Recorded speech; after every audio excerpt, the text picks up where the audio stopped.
अस्सलाम वालेकुम। वो कहते थे ना there is never a dull day, मुझे तो लगता है there is never a dull hour. And I will categorically state here I need a dull day. मतलब हमें एक ब्रेक चाहिए, लेकिन अपैरेंटली हमें ही चाहिए क्योंकि और तो कोई ब्रेक ले नहीं रहा। ये वो एहसास है इंस्टेबिलिटी का, इनसिक्योरिटी का, और जो हमारे इर्द गिर्द केओस, सियासी केओस कह लें, आइनी केओस कह लें, माशरती और मौशी तो है ही, ये हर तबका और हर शख्स महसूस कर रहा है। हम आपसे यहाँ पर बात कर रहे थे ना कि रमज़ान और मुबारक की दुआओं में अपने मुल्क को याद रखें। लिटरली हमने ज़ाहिर है कि हर जुमे ही दुआ होती है नमाज के बाद, और आज मुझे लगा कि हर तबके को एहसास पहले से ज़्यादा होता जा रहा है, क्योंकि मौलवी साहब ने आज 5 मिनट सिर्फ मुल्क की खैर की दुआ मांगी है। और उन्होंने ये कहा कि ना सिर्फ हमारे हुक्मरान बल्कि हमारे हिज़्ब इख्तिलाफ की भी बात करते हुए कहा कि तमाम लोग इकट्ठे हो जाएं और बैठ कर मसाइल का हल निकालें। ये मसाजिद और मेंबरों से दुआएं हो रही हैं। लिटरली अब दुआओं और इल्तिजाओं पर बात आ गई है, लेकिन जिन्होंने होना है उनके कान पर जूं नहीं। क्योंकि बड़ी सिंपल सी मैथ है ये कि जब तक मुल्क ठीक नहीं होगा और जो बहरान हमारे सामने है, हम जिनमें फंसे हुए हैं, ये सब ठीक नहीं होंगे, तो हमारी इंडिविजुअल अगर कोई दुआएं हैं ना, वो भी कैसे पूरी होंगी। मतलब रहते तो हम इधर ही हैं, तो हालात ठीक होना बहुत जरूरी है for all of us to move forward. देखिए ये मुल्क है तो हम है ना, हम तो यहीं हैं, मतलब हमारे माँ बाप भी यहीं हैं, हमारे बच्चे भी यहीं हैं, हमारा सब कुछ यहीं है। तो जाहिर है अब इसके अलावा ना कहीं हमने जाना है, इसलिए इसी की बेहतरी के लिए कोशिश और दुआ करनी होगी। अपडेट यह है कि पंजाब खैबर पख्तूनख्वा इंतखाबात से मुताल्लिक खुद नोटिस केस में एक नया मोड़ आया है। सुप्रीम कोर्ट के जस्टिस अतर मिनल्ला ने अपना तफसीली नोट जारी कर दिया है। जस्टिस अतर मिनल्ला ने तफसीली नोट में कहा कि पंजाब केपी इलेक्शन का खुद नोटिस 4/3 से मुस्तरद हुआ। ये वाजे, clear cut, black and white, without any confusion, बगैर किसी इबहाम के, not in any grey areas, इन्होंने तहरीर किया, बता दिया कि ये अस्खुद नोटिस 4/3 से मुस्तरद हुआ है। मैं जस्टिस मंसूर अली शाह और जस्टिस जमाल मंदोखेल की राय से मुत्तफिक हूं। तफसीली नोट 25 सफ़ात पर मुश्तमिल है, जिसमें जस्टिस अतर मिनल्लाह का कहना था कि अदालत को सियासी तनाज़े से बचने के लिए अपने नोट में फुल कोर्ट की तश्कील की तजवीज़ दी थी। सुप्रीम कोर्ट ने माजी में कोई सबक नहीं सीखा। सियासी मुकदमात में कोई एक जमात तो मुकदमा जीत जाती है, लेकिन अदालत हार जाती है। जस्टिस अतर मिनल्लाह ने बताया कि उन्होंने खुद को समाज से अलग नहीं किया था, ना ही ऐसा करने की कोई वजह थी। 27 फरवरी को चाय के कमरे में इत्तफाक हुआ कि मैं बेंच में बैठूंगा। सुप्रीम कोर्ट मुसलसल सियासी तनाज़ के हल के का मरकज बनी हुई है। जस्टिस अतर मिनल्लाह का मजीद कहना था कि सियासी जमातें अपने तनाज़ात मुनासिब फोरम के बजाय सुप्रीम कोर्ट लाती हैं। अदालत को अपनी गैर जानबदारी के लिए सियासी जमातों के मफादात के मामलात पर एहतियात बरतनी चाहिए। दरख्वास्त गुजारों का रवैया इस बात का मुतकाजी नहीं कि 184(3) का इख्तियार समात इस्तेमाल किया जाए। जस्टिस अतर मिनल्ला ने कहा कि खुद नोटिस लेने का मतलब गैर जमहूरी इक़्तिदार और हिकमत अमली को फरोग देना होगा। सुप्रीम कोर्ट को यौके-बाद-दीगरे तीसरी बार सियासी नौयत के तनाज़ात में घसीटा गया है। जस्टिस याया अफरीदी ने दुरुस्त कहा कि अदालत को खुद नोटिस के इस्तेमाल में एहतियात बरतनी चाहिए। जस्टिस अतर मिनल्ला अपने तफसीली नोट में लिखते हैं कि बेंच की जानिब से पंजाब में 14 मई को इलेक्शन का हुक्म दिया गया और हुकूमत समेत दीगर सियासी जमातें इसको अक़लियती फैसला करार देते हुए शदीद तहफ़्फ़ुज़ात का इजहार कर रही हैं। ये तो हम आपको हक़ाइक़ बता रहे हैं, लेकिन जस्टिस अतर मिनल्ला का तफसीली नोट ऐसे वक्त में आया है जब सुप्रीम कोर्ट के चीफ जस्टिस की तरफ से ये इसरार है कि ये 3-2 का फैसला है, और पहले ही हुकूमत का मौक़िफ़ है कि 4-3 का फैसला है। इसलिए हुकूमती मौक़िफ़ पर मोहर सब्त होती है एक और जज के तफसीली नोट से। याद रहे कि जस्टिस अतर मिनल्ला अस्खुद नोटिस और आइनी दरखास्तें मुस्तरद करने वाले चौथे जज हैं। इसके पहले justice Mansoor Ali Shah, justice Yahya Afridi, justice Jamal Mandokhail भी अस्खुद नोटिस को मुस्तरद कर चुके हैं। बहुत से मामलात का इसके अलावा भी तस्करा किया है। अब इसके बाद क्या सूरत हाल बनेगी, ठीक ये बात तो पहले दिन से की जा रही है कि इस मामले पे पहले ही फुल बेंच बन जाना चाहिए था। क्या उसकी ज़रूरत अब पहले से भी ज़्यादा है? लेकिन ज़रूरत तो पहले भी थी, ज़रूरत और पहले भी थी। चीफ जस्टिस इज्तिनाब भी बरतते रहे हैं, इनफैक्ट ये दरखास्तें ओपोट डाउन करते रहे हैं। अब इस मसले का हल क्या निकलेगा? हल भी निकलेगा या पेचीदगी मजीद बढ़ेगी? मोइज़ जाफरी माहिर कानून हमारे साथ मौजूद हैं। मोइज़, शुक्रिया आपने वक्त दिया। मोइज़, आप इन मामलात की बारीकियों को समझते हैं, हमें बताइए। अब जस्टिस अतर मिनल्लाह तो लिखते हैं कि ये 4-3 का फैसला है, अब कोई इबाम, कोई गुंजाइश बाकी रही है किसकी माने किसकी ना माने? जी बहुत शुक्रिया। मेरे ख्याल से अतर मिनल्ला साहब ने एक बहुत उम्दा नोट लिखा है और वो उनकी जो जुडिशियल डॉक्ट्रिन रही है उससे कंसिस्टेंट है कि वो रिस्ट्रेंट शो करते हैं। जब वो इस्लामाबाद हाई कोर्ट के चीफ जस्टिस थे तो वो उस वक्त भी अपना हाथ को ठहराव का ठहरा के रखते थे। वो पॉलिटिकल मैटर्स में, पॉलिटिकल थिकेट में जाने से गुरेज करते थे। उन्होंने बहुत सारे ऐसे मामला जिनके ऊपर दीगर हाई कोर्ट्स के अंदर पोजीशंस ली भी गई होती होंगी, उनको वो होते हुए उसके होने के बावजूद वो अपनी तरफ से पोजीशन नहीं लेते थे। ये वाज़ेह था उनकी एक पॉलिटिकल आइडियोलॉजी थी, एक लीगल आइडियोलॉजी थी कि जस्टिस को इन मामलात में जाने से बुराई सिर्फ जजेस की और कोर्ट की होती है। और उन्होंने अपना नोट ख़त्म भी, इख्तिताम भी इसी बात पे किया है कि ये लोग आपस में लड़ते रहेंगे, कौन जीतेगा कौन हारेगा इसका नहीं पता चलेगा, लेकिन एक बात की गारंटी है कि कोर्ट हारेगा। और उनकी बातें मेरे ख्याल से काफ़ी कंसिस्टेंट हैं। उनकी पोजीशन इस हवाले से कि ये कोर्ट जो है इसने 3 बार सियासी मामलात में इंटरवीन करके अपने आप को इस डगर पे पहुंचाया है। और उनकी ये सारी बातें एक तरफ, और वो सब काबिले तारीफ है, लेकिन उनका ये कह देना कि ये 4-3 का फैसला है, ये फैसला 4-3 का नहीं हो जाता। ये बात सबको पता थी कि उनका जो शॉर्ट ऑर्डर था उसके अंदर भी ये बात आया थी कि उन्होंने तो यही ख्याल का इजहार किया है कि जैसे वो अफरीदी साहब के साथ एग्री कर रहे हैं। तो ये बात तो क्लियर थी कि उन्होंने सामने आके यही कहना है कि हमारी 4 की मेजॉरिटी है। लेकिन उसके पीछे दलील क्या है वो उन्होंने पेश ये किया है कि मैंने ना डिसेंट किया, ना हटा, ना बेंच से गुरेज करने का कहा। तो ये बात तो जाहिर है सर आंखों पर उनकी अपनी स्टेटमेंट है। लेकिन फिर उसके बाद जो ऑर्डर ऑफ द बेंच आया जिसके अंदर नॉन मेंबरान के दस्तखत थे जो कि कहते थे कि हम चीफ जस्टिस पे छोड़ते हैं कि वो रिकॉन्स्टिट्यूट करें बेंच को, तो ये इस चीज की जो लॉजिक है वो एक्सप्लेन नहीं करता ये फैसला बाकी तमाम लॉजिक एक्सप्लेन कर देता है, लेकिन ये एक्सप्लेन नहीं करता कि उनके इस फैसले के बाद की पोजीशन पे 9 जजेस ने जब साइन किया था तो आया कि चीफ जस्टिस साहब ने वो जो ऑर्डर लिखा था उसके अंदर कोई गुंजाइश उन्होंने पैदा की जो बाकी जज साहिबान को नजर नहीं आ रही।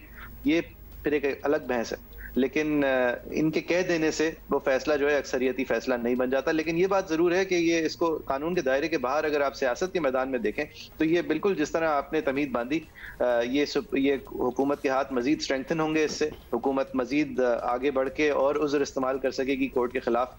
और अपील के अंदर अब ये और अशद जरूरी हो गया है कि हुकूमत का जो आया हुआ कानून है उसके बाद फिर अपील जब आए तो एक फुल कोर्ट बैठे जिसके अंदर ये जाहिर है 5 मेंबरान ना हो लेकिन बाकी कोर्ट रिप्रेजेंटेड हो। अच्छा, अब अपील सर्टनली जो है उसमें क्या मामला किस तरह से आगे बढ़ता है वो तो बढ़ेगा ही, लेकिन इलेक्शन कमीशन अपना स्केड्यूल जारी कर चुका है। तो क्या आज के इस तफसीली नोट के बाद इलेक्शन कमीशन भी खुद से सवाल करेगा कि हमने 3-2 का मानना था या हमने 4-3 का, या फिर वो मामला ऑर्डर ऑफ द कोर्ट से सेटल्ड है? क्योंकि ऑर्डर ऑफ द कोर्ट में ये इस तरह से नहीं दर्ज जिस तरह बाकी मुअज़्ज़ज़ जज साहिबान कह रहे हैं। देखिए, क्योंकि एक सेकंड राउंड अब आ चुका है, उस सेकंड राउंड के अंदर एक बहुत क्लियर फैसला आ चुका है और उस फैसले के ऊपर शुक्र के साथ ईसीपी अमल भी कर चुका है। तो ये मनीला साहब के नोट का कानूनी दायरे के अंदर कोई फर्क नहीं पड़ने वाला। ये इसका बस सियासत के अंदर हुकूमत का हाथ जरूर बटाना है, लेकिन सिंबॉलिक वैल्यू ही रहेगी आपके ख्याल में? जी नहीं। और अगर आप देखें सुप्रीम कोर्ट के जजेस के अंदर जो तनाज़ात हैं वो भी बड़े ज़्यादा वाज़े हो गए हैं इस तफसीली नोट से। तो ये बात तो एक तय है, जो बात पता भी थी, नज़र भी आ रहा था कि अमंग्स्ट जुडिशरी क्या हो रहा है, वो अब इट इज़ फुल ब्लोन। जी बिल्कुल। ये तो देखिए मनीला साहब जो हैं वो, अगर आप रिवायात देखें हमारे कोर्ट्स की कि कितने कंजर्वेटिव और कितने हायरार्कियल होते हैं, ये सेकंड जूनियर मोस्ट जज हैं कोर्ट के, और इन्होंने अपने शॉर्ट नोट में ही कह दिया था कि ये जो चीफ जस्टिस साहब का नोट है ये गलत बयानी कर रहा है। यानी कि ये अनप्रेसिडेंटेड बात है, ये सोच से बाहर है कि कोई इस तरह फैसला दे सकता है। या उन्होंने जो ये ऐलान बगावत किया था विद इन द कोर्ट, तो ये मनीला साहब की जो पोजीशन थी ये ऑलरेडी भी बहुत एक्स्ट्राऑर्डिनरी थी। अब जाहिर है उसको उन्होंने अब ऐलान बगावत से पोजीशन पे उन्होंने मजीद स्ट्रेंथ दी है। एक क्लियर डिवीजन डिवाइड पहले भी नजर आ रहा है। ऑब्वियसली इस पे हम बहुत सारी बात पहले भी कर चुके हैं। ये बताइएगा, मनीला साहब के नोट में बहुत सारे माजी के केसेस का भी तस्करा है, इवन भुट्टो साहब का भी, नवाज शरीफ साहब का भी, फिर रीसेंट पास्ट के भी, और उन्होंने कहा कि हमने माजी से कुछ सबक नहीं सीखा। ये पॉइंट ऑफ व्यू बड़ा आइडियल भी है। आपके ख्याल में, आप चूँकि ज़ाहिर कानूनी मामलात को समझते हैं, ये जो इम्प्रेशन है पॉलिटिशियंस इन रोब्स वाला, ये स्ट्रॉन्ग हुआ है इस दौर में? जी बिल्कुल हुआ है, और मिनल्ला साहब जो हैं वो इसके सबसे बड़े नाक़िद हैं, वो इसके सबसे बड़े क्रिटिकल वॉइस हैं, और वो ऑन द बेंच भी इसकी क्रिटिकल वॉइस रहे हैं, और ये बहुत कंसिस्टेंटली ये सारी बातें करते रहे हैं। और ये जो तमाम ये जो ऑर्डर की इतनी लेंथ है और इतनी तफसील है, ये है भी इसलिए कि मिनल्ला साहब जो है वो अपनी जुडिशल डॉक्ट्रिन सबके सामने रख रहे हैं कि वो हमेशा से ये पोजीशन लेते आए हैं कि सियासत के मामलात के अंदर हमें बहुत ज्यादा सर्कमस्पेक्ट, बहुत ज्यादा सोच समझ के पढ़ना चाहिए, और अव्वल तो पढ़ना ही नहीं चाहिए अगर वहां पे सियासी बदनीयती का अंसर भी नजर आ रहा हो, या फिर सियासी एक्सपीडियंसी, कोई सियासतदान हमारे कंधे को अपने फायदे के लिए अगर इस्तेमाल करता हुआ नजर आ रहा हो, तो हमें उन मामलात में नहीं जाना चाहिए। और उनकी जो दलाइल है वो बहुत उम्दा है, और जाहिर है वो भुट्टो साहब के जमाने से ही शुरू होते हैं, और फिर वो ये 63A वाले फैसले और उसके अलावा जो अप्रैल पिछले साल का स्पीकर के फैसले के हवाले से भी पोजीशन थी कोर्ट की, वो सारी पोजीशन सामने रखते हुए कहते हैं कि इसमें कोई कोर्ट की साख बढ़ती नहीं है, हमेशा घटती ही है, क्योंकि कोर्ट को ही फिर शिकार बनाया जाता है उन लोगों की तरफ से। की एक अभी तनकीद जो सामने आई वो ये थी कि फवाद चौधरी साहब ने बड़े तहफ़्फ़ुज़ात का इज़हार किया, जिसमें अतर मिनल्ला साहब कहते हैं ना कि एक सियासी जमात है, पहले इस्तीफ़े देती है, फिर कहती है वापस आ जाए, मतलब काफ़ी वक्त ज़ाया किया। और फिर उन्होंने उसका भी तस्करा किया कि किस तरह इन्होंने अदम एतमाद के बाद, वोट के बाद लीडर ऑफ द अपोजिशन का किरदार लेने से इनकार किया, जिसने इस सारे सियासी बहरान को जन्म दिया। फवाद चौधरी साहब ये कह रहे हैं कि ये बात तो इनको खुद सियासी बनाती है, इस तरह की बात करना। जी मैं फवाद साहब की किसी बात से एग्री करने से पहले तो 100 बार सोचूंगा, लेकिन इस बात में वजन जरूर है कि देखिए एक सियासी जमात की दानिश क्या है, उसकी नीयत क्या है, इसके ऊपर शक जो है वो जुडिशरी को इस तरह नहीं करना चाहिए कि पहले इस्तीफे दिए फिर वापस क्यों लिए। इसका एक सियासी तज्जिया भी किया जा सकता है। उन्होंने इस्तीफे दिए थे कि उनके इस्तीफों की वजह से प्रेशर पड़े हुकूमत पे, हुकूमत ने बदनीयती पर मबनी एक स्पीकर ने बदनीयती के साथ उन फैसलों को, उन रेजिग्नेशन को स्टैगर किया और नहीं एक्सेप्ट किया। फिर जब मामलात और हालात तब्दील हो गए और PTI ने सोचा कि ठीक है फिर अब हम अपने इस्तीफे वापस ले लेते हैं, क्योंकि ये लोग इस तरह जो हम करना चाह रहे थे वो किया नहीं उन्होंने, तो वो हक बजानिब है। जिस तरह स्पीकर जो है वो डिले कर रहा था सियासी मकासद के लिए, इस तरह PTI जो है वो फिर अपने इस्तीफे वापस ले रही थी सियासी मकासद के लिए। इसके अंदर उनकी कोई गलती सामने नजर नहीं आती, और इसके ऊपर सियासत तबसरा करना सियासी तबसरा ही होगा, अदालती तबसरा तो नहीं कहलाया जाएगा। तो अदालती तबसरा तो होना भी नहीं चाहिए। अच्छा, मुनीब हमारे साथ जी, मुनीब आपसे भी पूछ लें कि अब अतर मिनल्ला साहब का भी ये कहना है, बहुत कुछ वैसे तो उन्होंने कह दिया, लेकिन उनका ये भी कहना है कि पॉलिटिशियंस के लिए फोरम्स, पार्लियामेंट में फोरम्स मौजूद हैं, वो अपने मसले हैं वहाँ कर सकते हैं। अगर सुप्रीम कोर्ट में देखा जाए तो there are thousands of pending cases जिनके खुद नोटिस शायद उनको लेने चाहिए। क्या वो यहाँ कहने की कोशिश कर रहे हैं कि आगे से कोई सुप्रीम कोर्ट, मतलब is this the power of suggestion you think कि आइंदा ऐसा ना हो, अपनी अपनी जगह जो फोरम्स हैं उन्हीं में डील किया जाए और वहीं मसले हल हो? देखिए, एक तो इनहेरेंट चीज है जो कि सामने आती है। अतर मिनल्ला साहब हैसियत जज जब वो हाई कोर्ट में थे, फिर इस्लामाबाद हाई कोर्ट के चीफ जस्टिस बने, तो एक तो उनका एक पर्टिकुलर स्कूल ऑफ थॉट है जिससे वो सब्सक्राइब करते हैं, जो कि बहुत वेल प्लेस्ड है।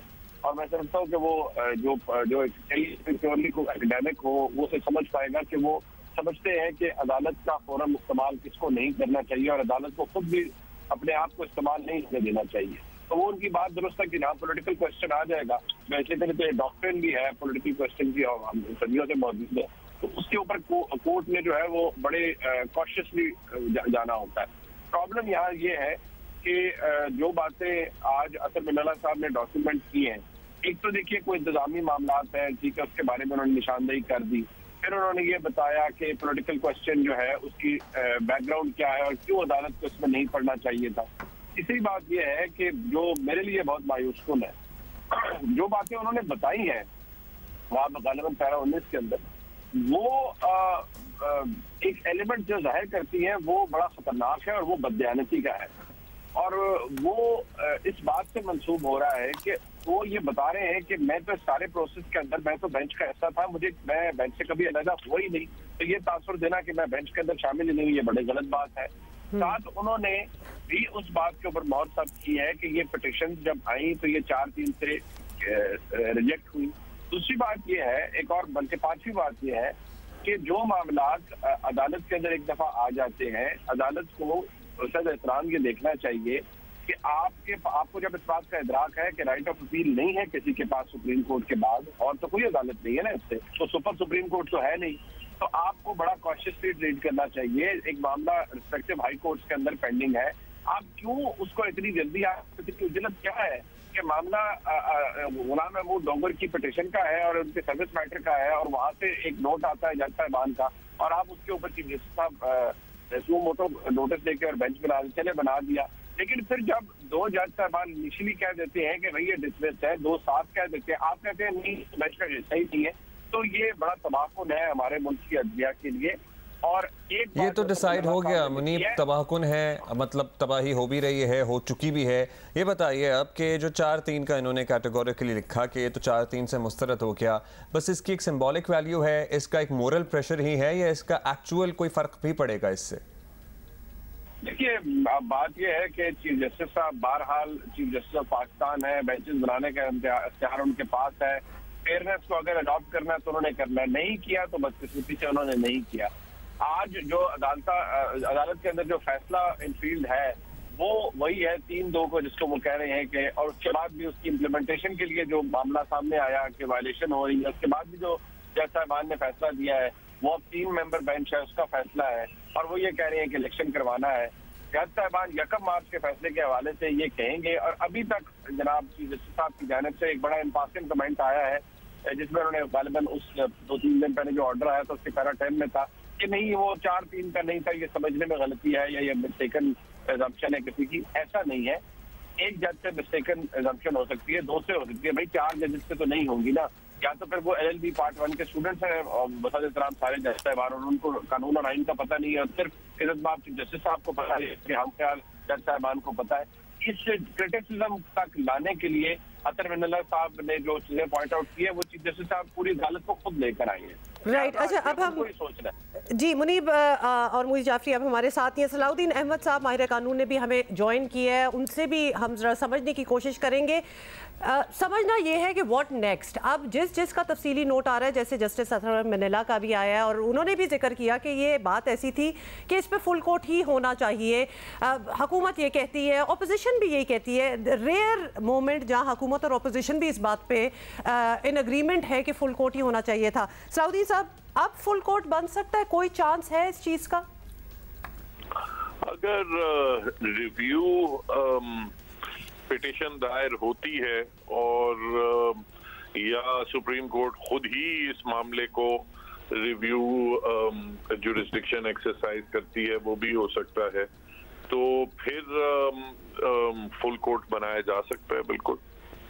अच्छा अभी ये बताइएगा सलाउद्दीन साहब कि इस इख्तिलाफी नोट के बाद या इस नोट में बहुत सी बातें हैं, उसके बाद कोई फ़र्क पड़ेगा? क्योंकि ऑब्वियसली मॉरल अथॉरिटी पे तो पहले भी मौजूद चीफ जस्टिस की सवालात उठाए जा रहे हैं, लेकिन इसके बाद क्या उन पे मज़ीद दबाव होगा कि वो आके अपनी पोजीशन को क्लियर करें? देखिए इसमें उन्होंने अतर मिनल्ला साहब का जो ऑर्डर है उसमें उन्होंने बड़ी काफ़ी खुल के बातें की हैं। लेकिन पहले तो वो कहते हैं कि ये 4-3 का ही फैसला था और ये ना सिर्फ वो मंसूर अली शाह साहब और मंदोखिल साहब के ऑर्डर से की तायद करते हैं, बल्कि कहते हैं यही जब एंटी रूम में डिस्कशन भी हुई थी, क्योंकि आपको याद है वो एक डिस्कशन हुई थी कि 9 जजेस बैठे थे, फिर उन्होंने चीफ जस्टिस साहब से कहा था, चीफ जस्टिस साहब ने कहा कि उन्होंने मुझे इख्तियार दिया था बेंच फॉर्म करने का, तो उसमें वो कहती हैं कि डिस्कशन भी जो हुई थी वो भी उसका भी यही निचोड़ था कि ये 4-3 का ही फैसला तसव्वुर किया जाएगा। दूसरा वो कहते हैं कि मैंने तो कभी भी रिक्यूज किया था, ना ही मेरा कोई डिसोसिएट बेंच से डिसोसिएट होने की कोई रीजन थी। दूसरी बात वो जिसका जिक्र करते हैं वो कहते हैं कि एक और फैसला हुआ था जिसमें माजी का रेफरेंस देते हैं, जो भुट्टो साहब की ट्रायल थी उसमें 4-3 का फैसला आया था जिसमें भुट्टो साहब को फांसी दी गई थी।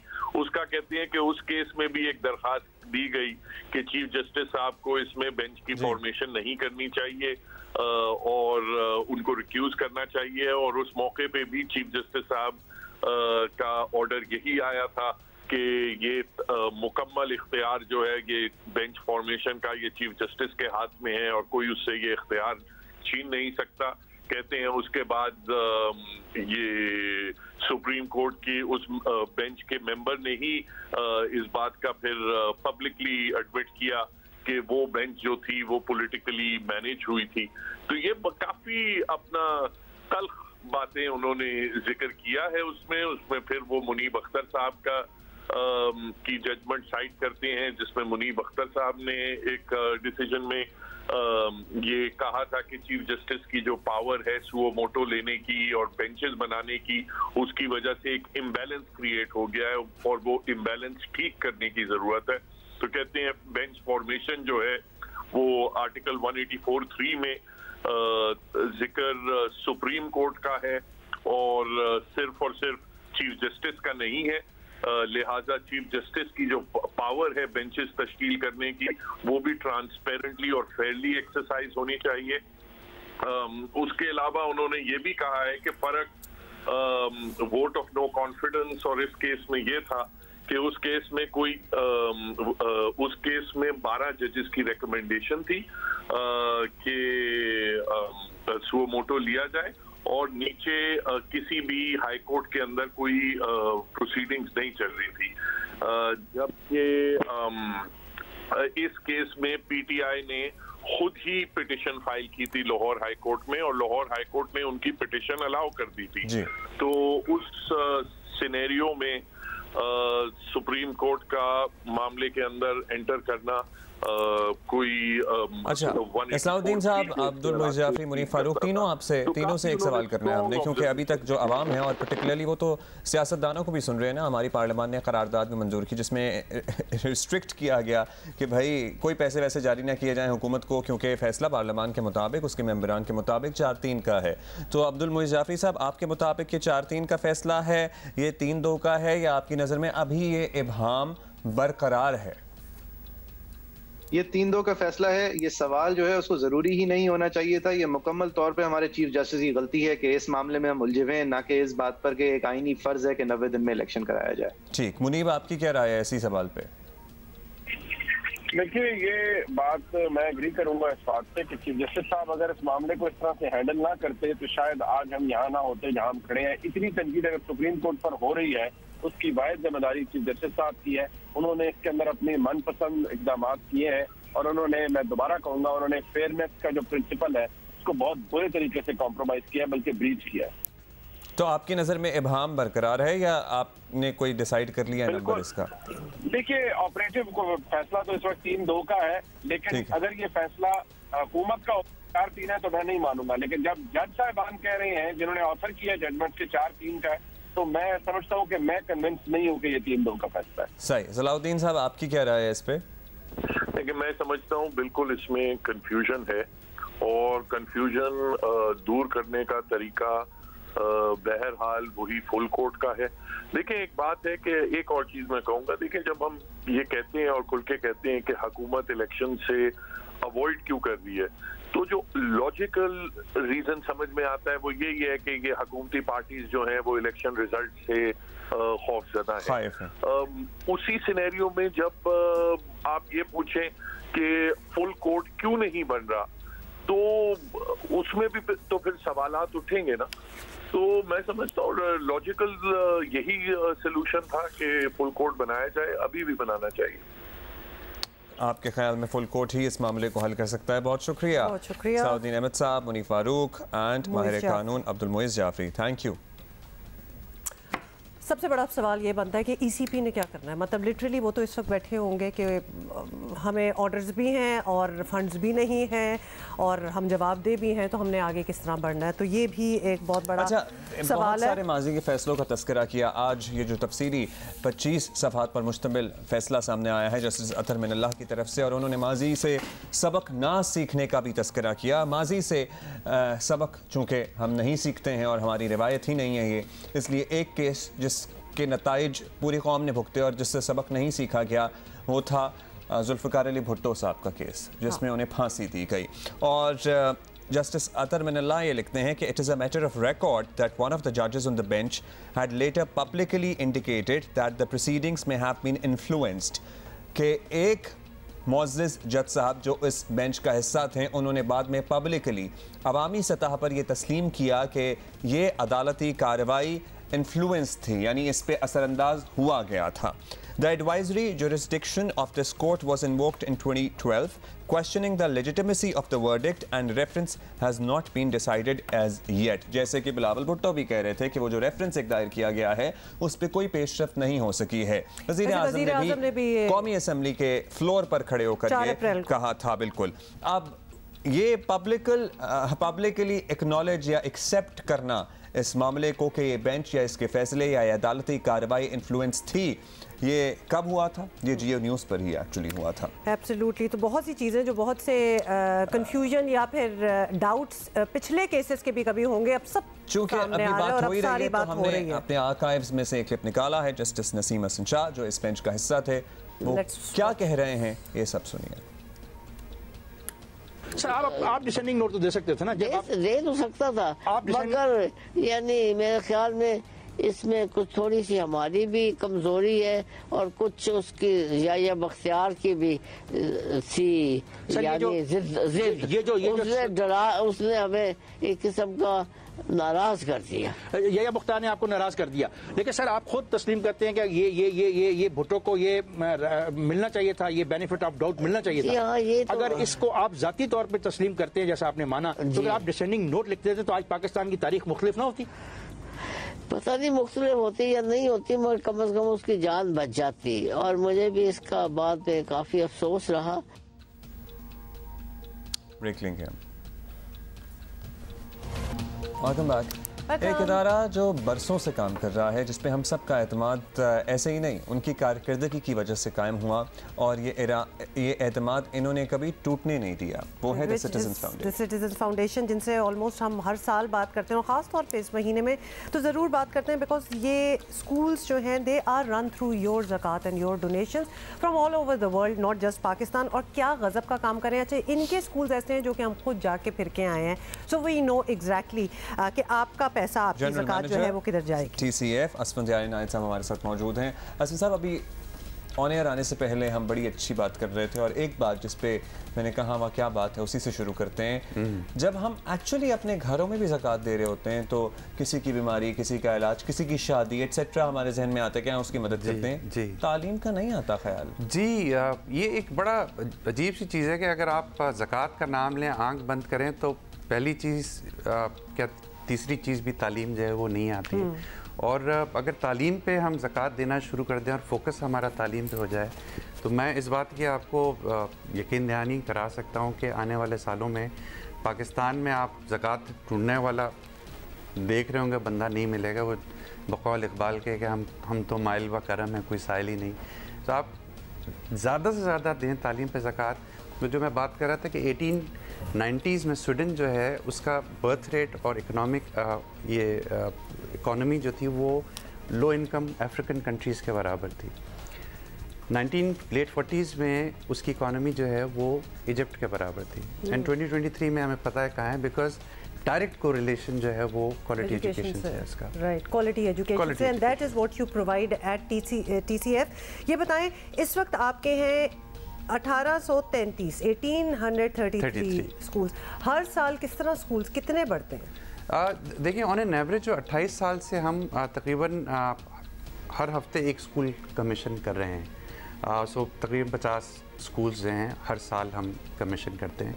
इस साल हमने कोशिश ये की है कि हम ज़रा थोड़ा सा, क्योंकि जो हालात हैं और हम समझते हैं कि हमारा कंट्रीब्यूशन ज़्यादा होना चाहिए, तो हम कोशिश ये है कि 150 के करीब जो है तो हफ्ते में 3 स्कूल कमीशन करें। बट वो मुमकिन नहीं हो सकता जब तक हमें कमीशन करना। तो इससे आपकी क्या मुराद होती है? कमीशन से मुराद ये है कि 150-200 बच्चों का एक स्कूल, एक ऐसी जगह जहाँ पे प्रॉपर पर्पस बिल्ट स्कूल हो, जहाँ पे लाइब्रेरी, वो हम एक्वायर नहीं, हम बिल्ड करते हैं नॉर्मली। कुछ हमने गवर्नमेंट के स्कूल्स भी अडॉप्ट किए। तो 1833 में 350 के करीब स्कूल जो हैं वो गवर्नमेंट के हमारे हैं। बाकी स्कूल्स हमारे खुद बनाए हुए। तो हमारा अपना सिविल इंजीनियरिंग का डिपार्टमेंट है जो लैंड आइडेंटिफाई करता है, वहाँ पे स्कूल बिल्ड करता है। और ये सारे पर्पस बिल्ड स्कूल है। तो ये गरीब बच्चे का गरीब स्कूल नहीं है, इसमें तमाम वो फैसिलिटीज़ एमिनिटीज़ जो कि एक अच्छे स्कूल में होनी चाहिए। लाइब्रेरी होती है, साइंस लैब है, कंप्यूटर लैब हैं। अच्छा, why is this important for you? मतलब जहाँ बहुत ही दूर दराज इलाके हैं वहाँ स्कूल्स नहीं हैं, बच्चों ने ऑब्वियसली बहुत से बच्चे हैं जो स्कूल जा सकते हैं, आपके लिए इतना इम्पोर्टेंट क्यों है कि आपने अपनी बिल्डिंग एक बनानी? मतलब आप वो क्या एनवायरनमेंट देना चाहते हैं उन बच्चों को? देखिए, एक बेसिक जो तो घरों में भी लोग बना लेते होते हैं ना स्कूल। तो देखिए, मॉडल का जो है ना, एक वो है कि बच्चे का दिल चाहे जाने का स्कूल जो है। दूसरी चीज़ ये कि हमारा एक जो आपको बड़ा इंटरेस्टिंग फैक्ट बताऊं मैं कि हमारी 100% फीमेल फैकल्टी है। We are the largest female employers in Pakistan after the government of Pakistan. So 19,000 employees में से 15,000 एम्प्लॉयज़ जो हैं वो ख़वातीन हैं।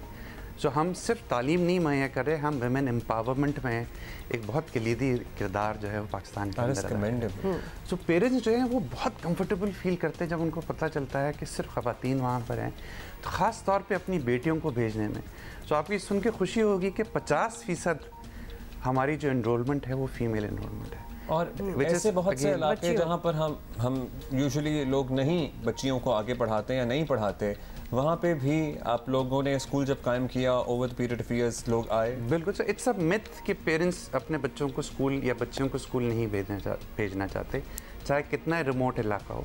सो एज लॉन्ग एज आप सेफ सिक्योर्ड एनवायरनमेंट प्रोवाइड कर रहे हैं, as long as quality education है, अफोर्डेबल एजुकेशन और उनके कल्चरल नॉर्म्स बदल सकते हैं। अच्छा, आपकी जो पहली बात थी ना कि हम अगर लिटरली एजुकेशन में ज़कात दें तो हमें शायद ढूंढना पड़ेगा कुछ सालों में कि ज़कात को किसकी ज़रूरत है, because you are empowering those children कि वो कुछ बने। इसफंदियार, बहुत बहुत शुक्रिया for doing what you are doing. आप लोगों को फाउंडेशन को आप दिल खोल कर एहतियात ज़कात खैरात दें। आप इनकी वेबसाइट पर तमाम तफसील हासिल कर सकते हैं। बेहतरीन काम कर रहे हैं, लेकिन ये काम आप ही की मदद से जारी रह सकता है। Please donate generously. Welcome back. वैसे तो गैलप ने सर्वे करके बता दिया, लेकिन अगर गैलप सर्वे ना भी करता तो हमें और आप अपने मोहल्ले में जाके पूछते थे या फिर मोहल्ले में जाने की भी ज़रूरत नहीं थी, आपको खुद ही ये पता है कि हो क्या रहा है। माशी बहरान के बायस कारोबारी एतमाद तेज़ी से नीचे गिर रहा है। गैलप के मुताबिक महंगाई, रुपए की कदर में कमी ने कारोबारी बिरादरी को बहुत परेशान किया है। भाई आप कोई चीज़ लेने जाएँ तो दुकानदार चीज़ बाद में देता है, अपनी परेशानी आपसे पहले शेयर करता है। अब तो साथ ही सियासी अदम इस्तेहकाम से इक्तिसादी बहरान पैदा और कारोबारी अदम एतमाद में इजाफा हुआ, ये गैलप का ये कहना है। पाकिस्तान में तारीखी महंगाई ने सार्फिन की कुव्वत खरीद को कम कर दिया है। ये हमसे कोई पूछे तो we were not a part of this Gallup survey, but हम सारों को ये पता है। साथ ही बता दें आपको कि 66% 66% कारोबारी इदारों को ख़राब या बदतर हालात का सामना है। As in businesses are suffering. ज़्यादा ख़राब कारोबारी हालात का सामना करने वाले इदारों की तादाद में 7% का इजाफा हुआ है। This is extremely alarming. साथ ही आपको बताएं कि सिंध और खैबर पख्तूनख्वा के तकरीबन 70% कारोबारी इदारों को ख़राब हालात का सामना है, और साथ ही पंजाब के 64% कारोबारी इदारों को ख़राब हालात का सामना है। बेसिकली सारों को ही ख़राब हालात का सामना है। सो ये गैलप का सर्वे था। अगेन, जिस तरह अब्दुल्ला आप कह रहे थे, not that we needed to hear that, ये एक बात और रीइंफोर्स हो गई है क्योंकि गुजर तो हम सारे इसी चीज़ से रहे हैं। अभी हम नूरजहां का जिक्र करेंगे, और हमारी प्यारी हथनी नूरजहां जो कि कराची ज़ू में कैद है, हम कैद है का लफ्ज़ इस्तेमाल करते हैं यहाँ पर, और उसकी सेहत में बेहतरी आ रही है। 4 पॉस की टीम, इंटरनेशनल एक्सपर्ट्स की टीम आई, इसका ट्रीटमेंट हुआ। पहले इसके ब्लैडर में इन्फेक्शन का जिक्र था, लेकिन वो नहीं है अल्हम्दुलिल्लाह। इसको एंटीबायोटिक्स वगैरह दी गई हैं, इसकी सोजिश सूजन कुछ कम हो रही है, और इसके इस्तेमाल के लिए मट्टी पहुँचाई गई है। अच्छा, पहले आप हैरान होंगे कि मट्टी नहीं थी इसके पिंजरे में, इसको किन हालात में रखा जाता था, ये देखिए ज़रा, दिखाएं हम ज़रा।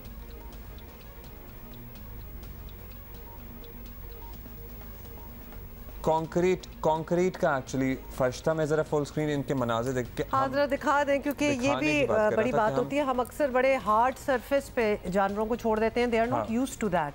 तो मिट्टी जो है, आप सही कह रहे हैं, पहुंचाई गई है, लेकिन ये भी कहा जा रहा है कि इट्स नॉट इनफ, तो मज़ीद मिट्टी जो है वो भी पहुंचाई जाएगी।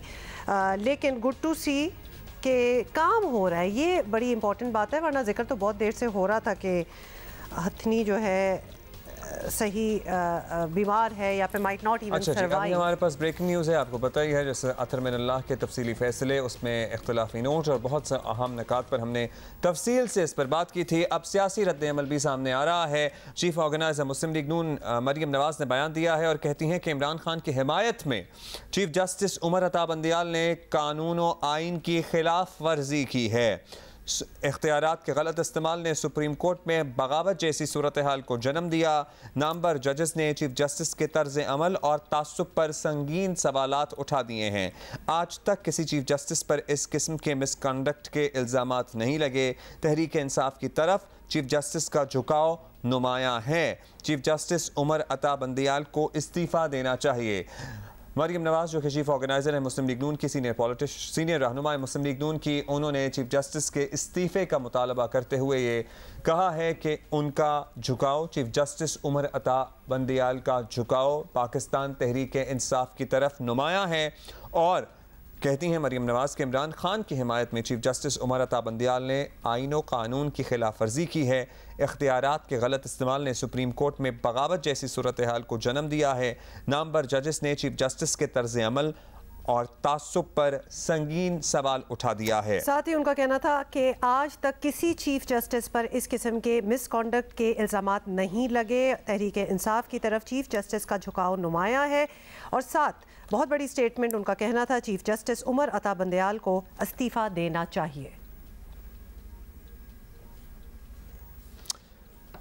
आपको बताएं कि चीफ ऑर्गेनाइजर मरियम नवाज का रद्द-ए-अमल सामने आया है जस्टिस अतर मिनल्लाह की तफसीली फैसले की डेवलपमेंट के बाद, जिसमें उन्होंने कैटेगोरिकली लिखा है कि ये खुद नोटिस तो 4-3 से मुस्तरद हम कर चुके हैं। मरियम नवाज कहती हैं कि इमरान खान की हिमायत में चीफ जस्टिस उमर अता बंदियाल ने कानून और आइन की खिलाफ वर्जी की है। इख्तियारात के गलत इस्तेमाल ने सुप्रीम कोर्ट में बगावत जैसी सूरत हाल को जन्म दिया। नामवर जजेस ने चीफ जस्टिस के तर्ज अमल और तासुब पर संगीन सवालात उठा दिए हैं। आज तक किसी चीफ जस्टिस पर इस किस्म के मिसकंडक्ट के इल्ज़ामात नहीं लगे। तहरीक इंसाफ की तरफ चीफ जस्टिस का झुकाव नुमायां है। चीफ जस्टिस उमर अता बंदियाल को इस्तीफ़ा देना चाहिए। इस्तीफ़े का मुतालबा किया है मरियम नवाज ने चीफ जस्टिस पाकिस्तान से, उन पर इल्ज़ाम लगाते हुए कि उनका झुकाव इमरान खान और पाकिस्तान तहरीक इंसाफ की तरफ नुमायां है।